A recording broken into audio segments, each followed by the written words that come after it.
Hi everyone, it's Friday the 13th. Who knew? I didn't know it was Friday the 13th until somebody pointed it out to me yesterday.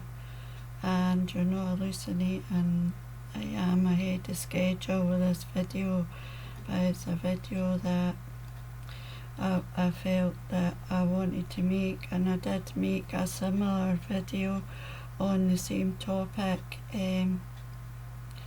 maybe about 6 weeks ago or a month ago, and I deleted it.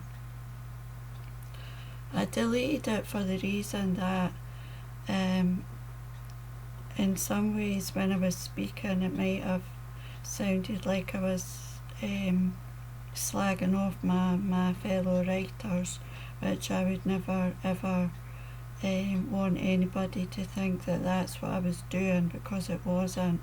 I just wanted to make a few points. So yeah, today I'm going to talk about one main subject in particular, and I'll let you know in advance this video's it could be a bit heavy. Two subjects which I feel are kind of taboo subjects in the writing world, and which I feel that when anybody chooses to write about these subjects, and I really think that anybody who chooses to write about these subjects is very brave. It's a cathartic process to write about it, but it's one thing to write about it, and it's an entirely different thing to actually post it on any kind of platform or publish it in a book. I think it's a very, very brave act indeed, because I think that in the world that we live in, a lot of subjects, if you're a victim of a certain thing that has happened to you, you could carry a lot of shame with regards to it, and so yeah, you might not want to speak about it because people would, turn their head away, or make in the worst case make a comment that is not relevant and not helpful. Unless you've lived in that kind of situation, in that environment, you're not really and I'm struggling with my words, and I'm a poet. You're not obliged to make a comment unless you've lived in that kind of environment where you are actually being abused, or you have suffered from any kind of mental health. I think it's in that kind of scenario, what you're best to do is what's called hold a space. Hold a space and listen to what the person's got to say, and make them feel heard, and make them feel,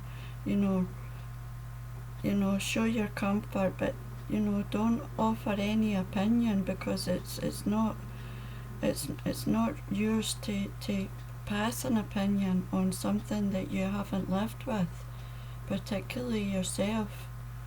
Hold a space for them, make them feel heard, and let but don't pass any kind of opinion as to particularly with regards to an abusive relationship. I often hear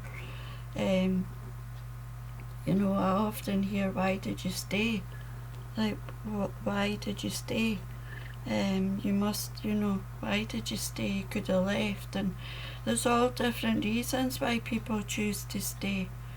Primarily, the first reason is because you love them,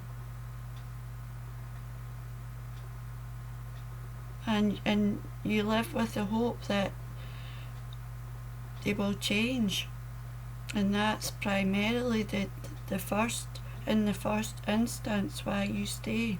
It's because you love them. And then, the years pass. And well, you realise that, it's not going to change. It's not going to change. And by then, you have lost so much of yourself trying to save them, But yeah, as I say, I wanted to, because I have noticed that when people post and write about these subjects, that there is very little engagement on the post. There might be a few likes on the post, but there's not really any, kind of comments on the post, which I suppose, if you think about it, it could be relevant to what I said at the beginning, that they're not in a position to comment because they weren't part of that environment. It could be that, but it is a kind of, I just feel that sometimes it's like a taboo subject, and it shouldn't be a taboo subject because it's so widespread. It is so widespread, domestic abuse.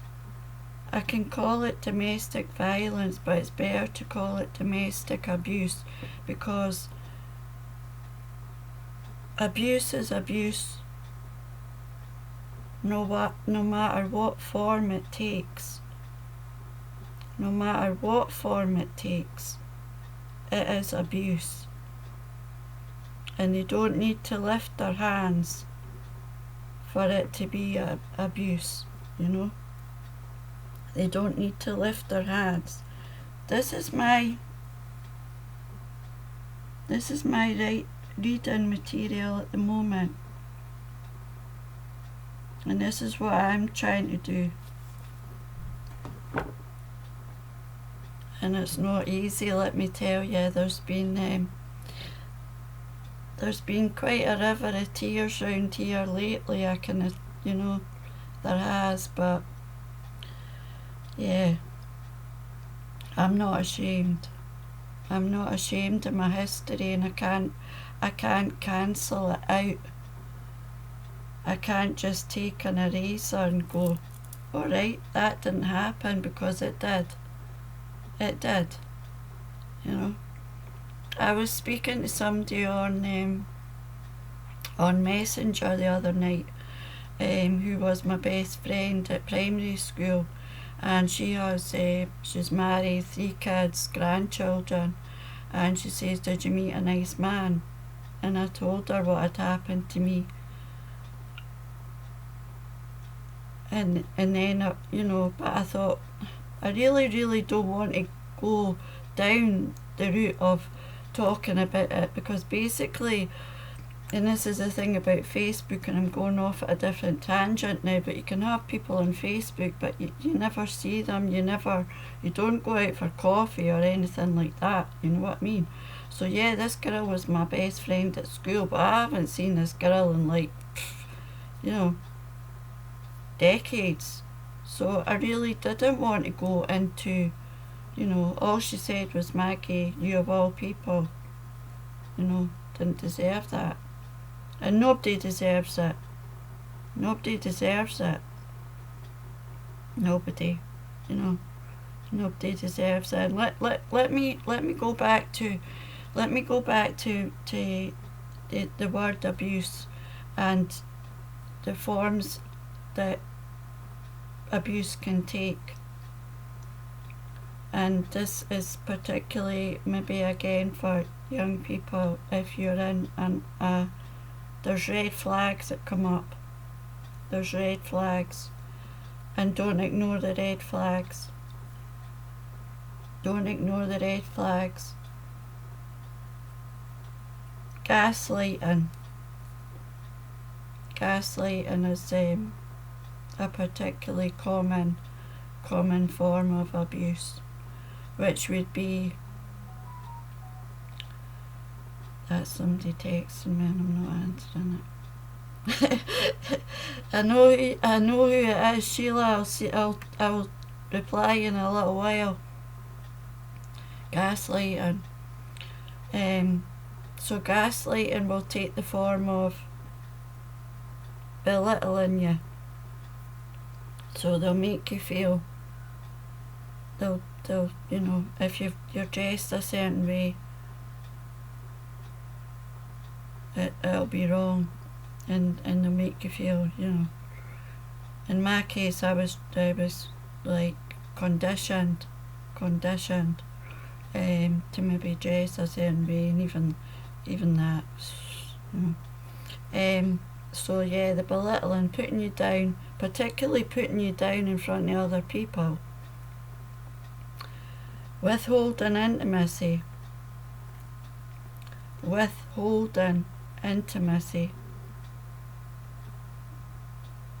That is a form of abuse.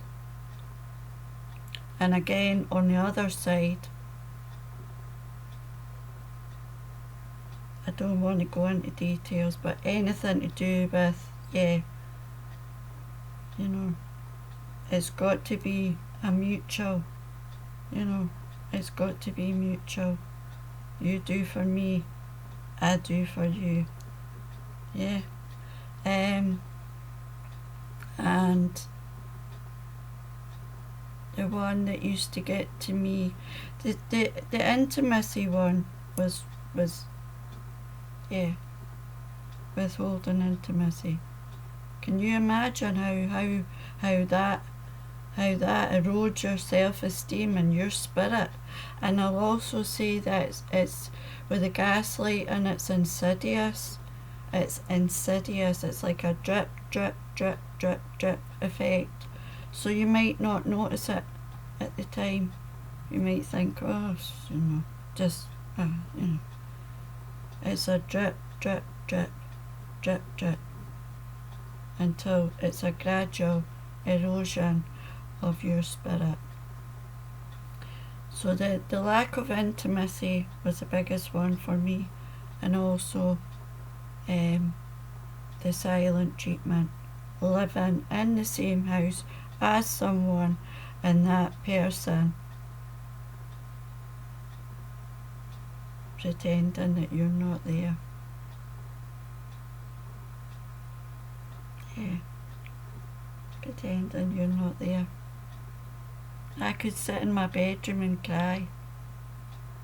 I could sit in my bedroom and cry. Yeah, I could. But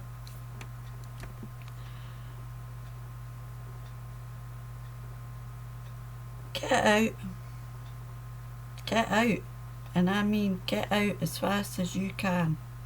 Get out, don't stay, get out, really, get out.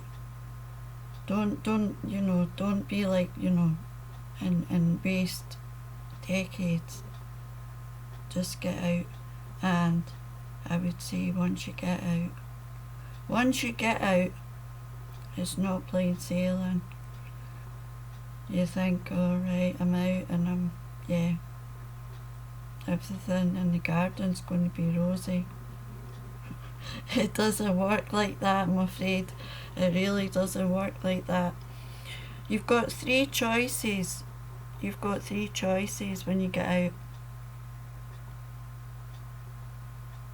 You can either hate every other person that you meet, that you want to get you know, and I'm not just talking about men, because there's narcissistic women out there too. You can hate and try and want to destroy every person that you come into contact with, or you can wallow in self-pity, and you can just play the victim role and say, well, you know, I was in this and I was in that. Or you can take your pain you can take your pain and use it for power, which is hopefully what I've done. I'm not healed. I'm not going to sit here and say I'm healed, because I'm not. Hence the reason I'm reading this book. I'm not healed. I'm trying to heal, but it's, it's a continuous effort that you have to make in terms of healing, and it's not linear. You might step forward, you might step back. It's a gradual peeling back the layers. But yeah, take your pain and use it for power, and do something with it. So, in a creative way, like as I do, I write, or, maybe paint, or, use it. Take it and use it. The power of that pain. Take it and use it for good. Take it and use it for good. And we don't want to sit here and say, oh, it happened and it's horrible and it's crap and it's the worst thing ever. But playing the victim doesn't, because it means they won. It means that they won.